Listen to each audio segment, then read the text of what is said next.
Koto, you are still on mute. My apologies. You know, you think you've got this and then it still catches you out every once in a while.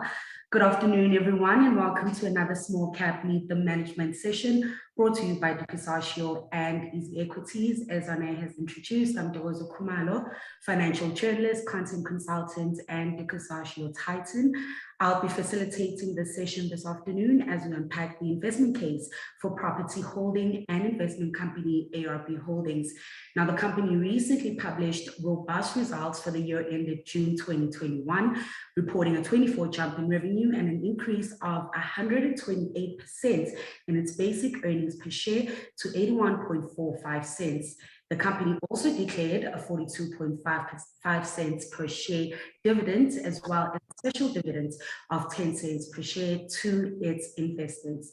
Now, the group, which owns investments in related trading and distribution businesses, including a 74% stake in ARB Electric Wholesales and 60% in Eurolux, also reported a profit of 211.4 million Rand for the year.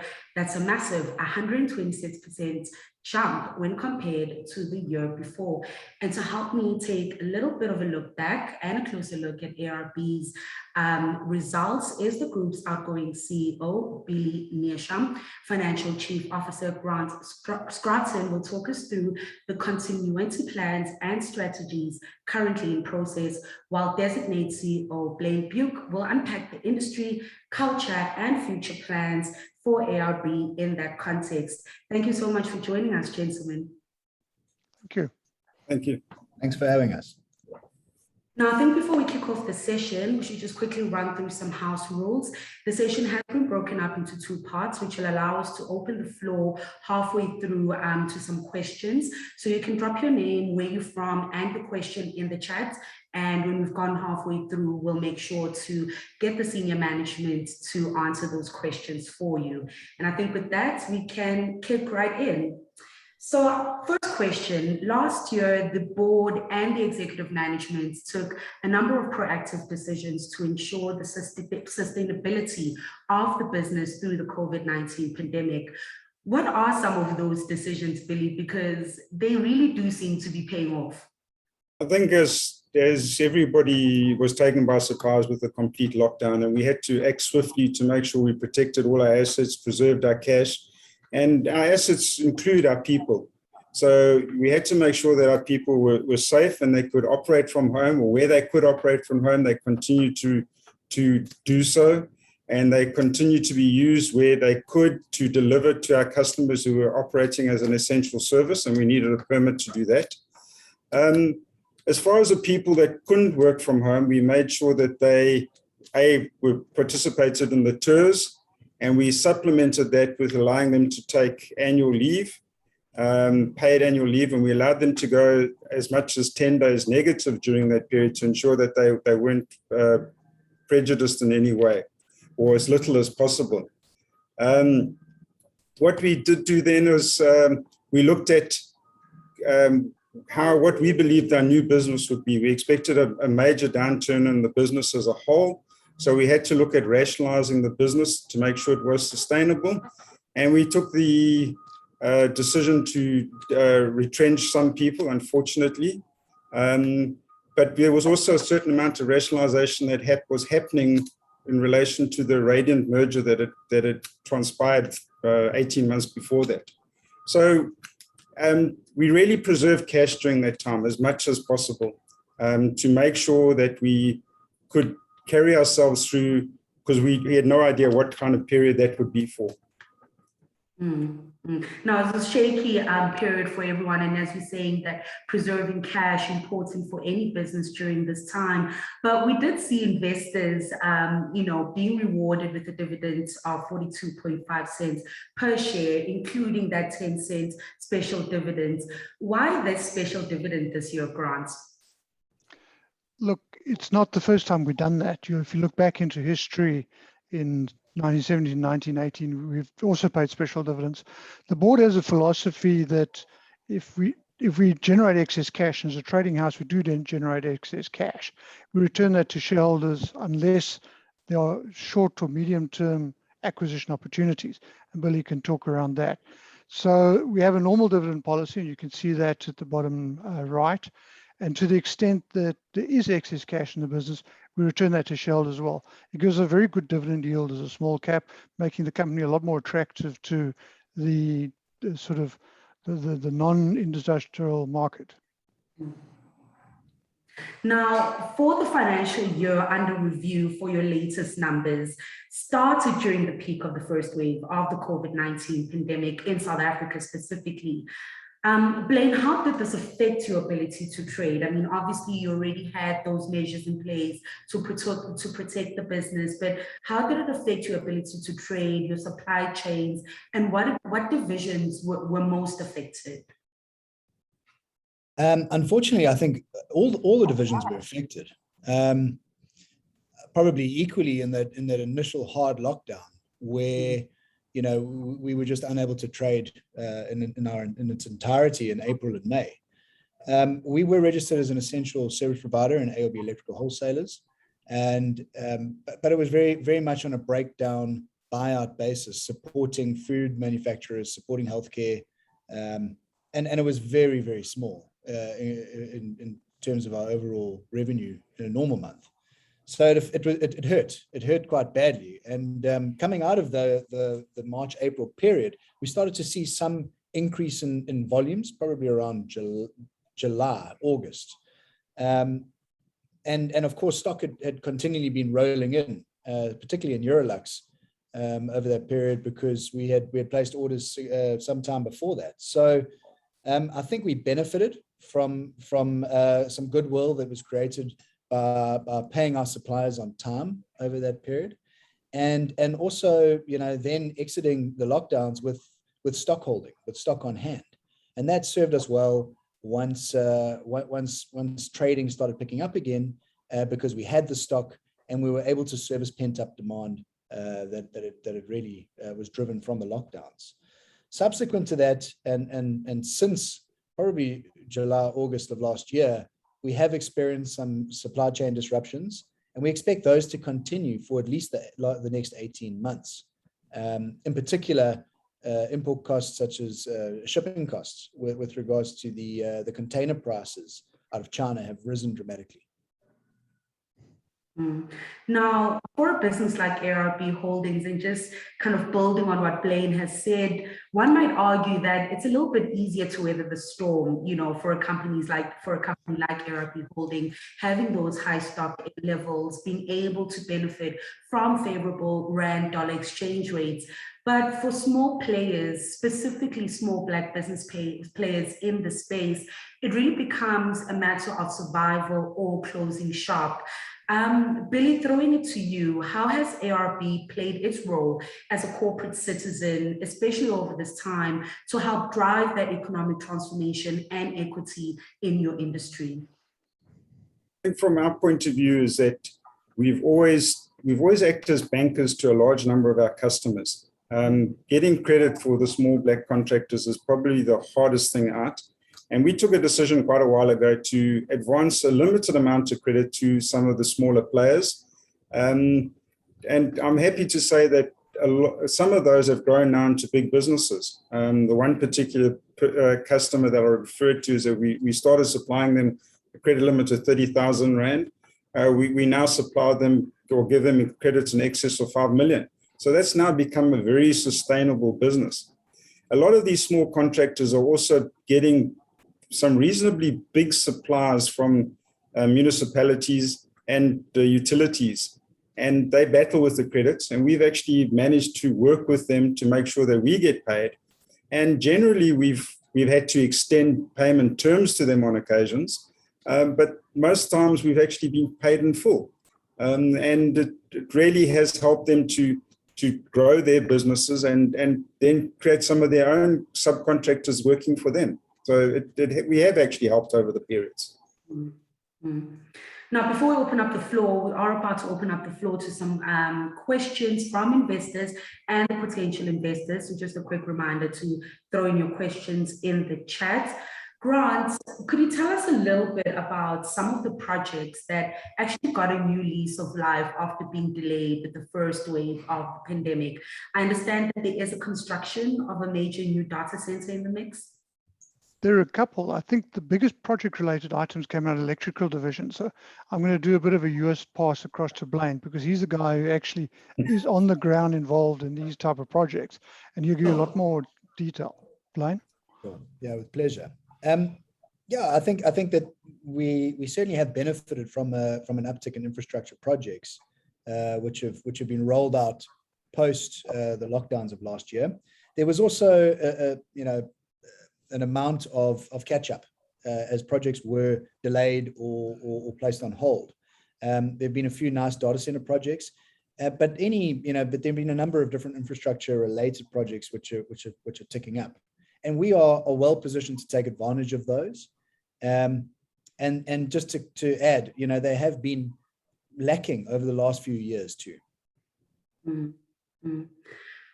Well, I see we're supposed to be heading into our session, and I think everyone is still sickling in all the information. So what I'll do is we'll carry on with the questions, and if we do have some time at the end of the session and those questions start trickling in, then we'll just answer those questions from the investors joining us as participants today. Blaine, this question actually then goes back to you, and it was what we were saying, electric and lighting divisions benefiting from that increased discretionary expenditure as consumers were locked in the house. Do you anticipate that trend continuing into this new financial period? So unfortunately, no. I think that, there were a lot of people that were obviously stuck at home. There was a lot of money that was, not being spent on entertainment and other discretionary items. And everyone had been sort of staring at a project at home that hadn't been sort of fully finished for some time. And after being locked down at home, that really probably got on a lot of people's nerves. So we did benefit from those people going out into the various retail chains and buying the Eurolux products in particular. Subsequent to that, and as things have opened up, we have noticed a drop off in that discretionary spend. I think that's been mirrored by the other hardware retailers' figures, and they've commented it in the media too. Mm-hmm. So we don't unfortunately expect it to continue. And certainly we started seeing a drop from about the fourth quarter of last year. Now, Billy, the business did already undertake some restructuring of some of its operation last year, resulting in some of that cost saving that you were talking about earlier that helped improve your operation margin. Where did some of this restructuring take place? And, as Blaine is saying that you don't expect to see kind of the same trends that we saw in the earlier parts of the pandemic, are there any restructuring plans in the near future as well? The big cost savings and restructuring occurred as part of the Radiant acquisition by Eurolux. When we first bought Radiant, we actually indicated to the market that we anticipated the first 6 months to incur losses, the second 6 months to break even, and the third 6 months to start making profit, because by then we believe we would have sorted out the rationalization. Unfortunately, because of the normal delays with computer implementation projects and the pandemic, we didn't achieve the ability to do all the rationalization in the third or 6 month period. And that rolled over into the first half of our financial year that we just reported on.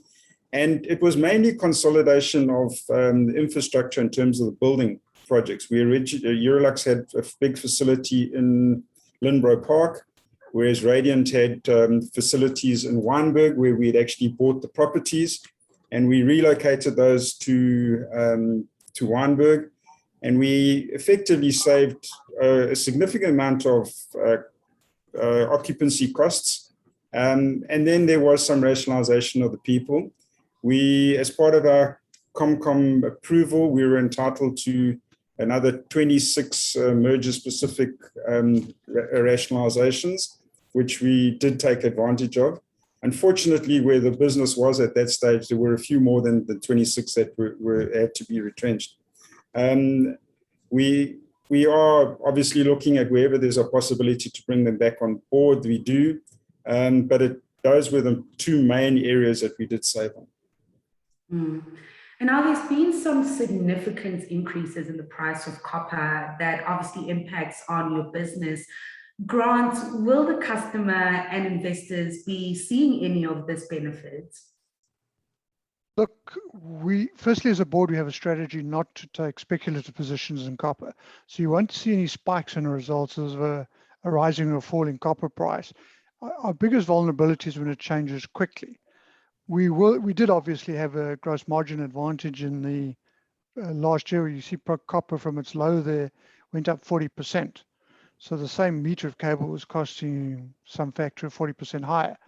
And that definitely did contribute to the results. But our policy is still to remain short stock. So we carry probably maximum 60 days worth of stock. And that's roughly what we trade with. So if copper drops fast, well, we only have to digest 2 months worth of sales. Most of that's in the pipeline already. If copper spikes, we've only got 2 months to make profits out of. So we're not a radically vulnerable company to copper, but we obviously prefer a long rising trend as we had last year. It was very good for us. Now, we haven't seen ARB that active in infrastructure investment lately. With new opportunities popping up in the space, surely there's interest to light up some ideas and get the ball rolling.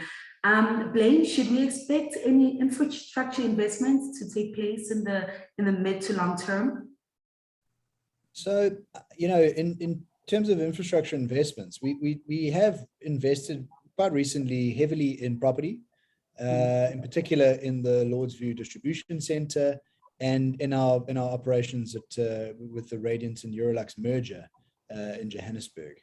I think for us, the infrastructure investments will really be related to properties, and those properties are properties which we would prefer to operate from. We're not speculative in investing in properties where we have external tenants unless we can anchor that property too.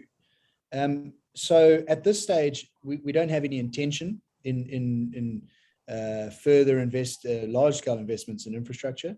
However, we are well positioned to benefit from any large-scale infrastructure investments which are taking place within South Africa. Airports, roads, hospitals, data centers, any mining uptick and the like. So yeah, we're very hopeful that infrastructure spend will return and will pick up.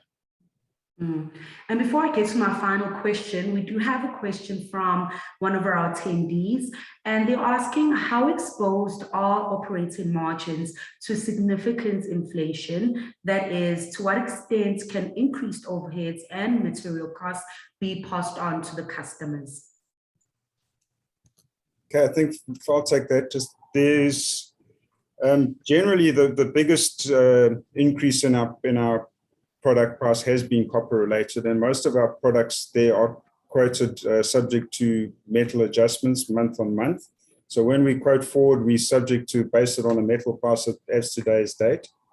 With the lighting business, a lot of our customers are retailers, and they are having significant input pressure from the shipping costs.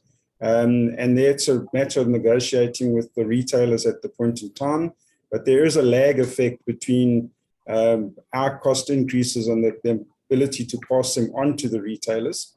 But the retailers themselves also indent certain products directly, and they are seeing the impact on those products themselves. So while it's never easy to get price increases from any customer, I think it's an unfortunate reality in South Africa right now with the shipping costs that are becoming a critical part of our business.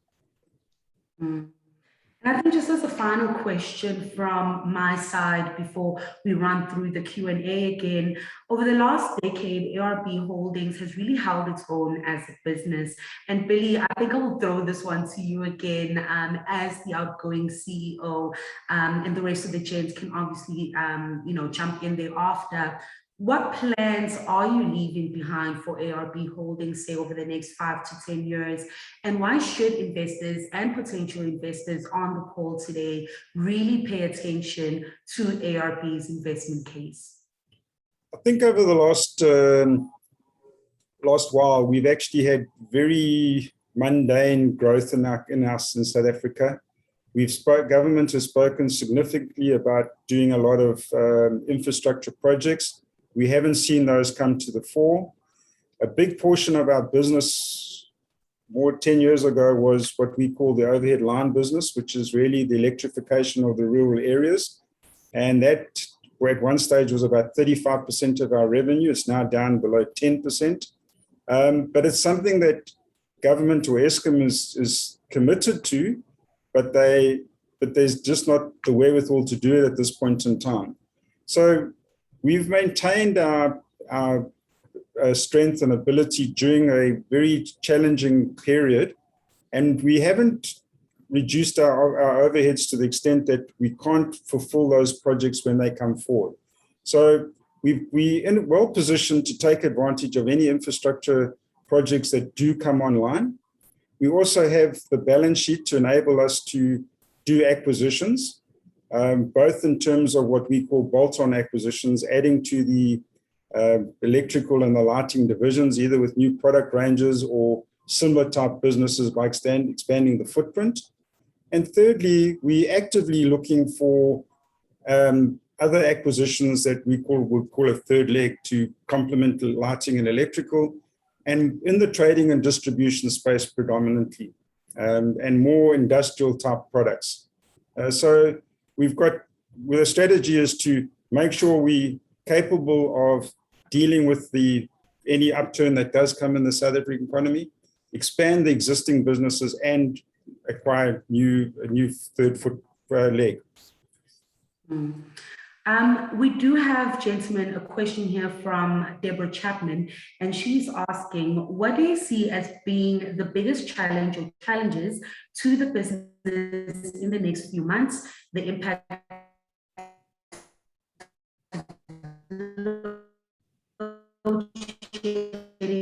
etc., and supply chains? Okay, you broke up quite badly on us there. I gather it was the challenges of business going forward. I think. Let me repeat that question properly. Yes, please. Can you hear me better there? So she is asking, what are the challenges that you see the business facing in the next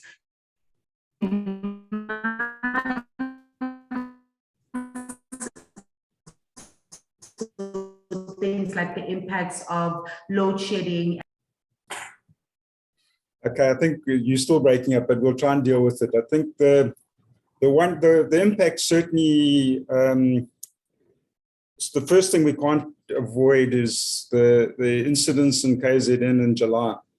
Those actually did cause a challenge for us, particularly in the lighting division, in that it affected 200 delivery points of theirs.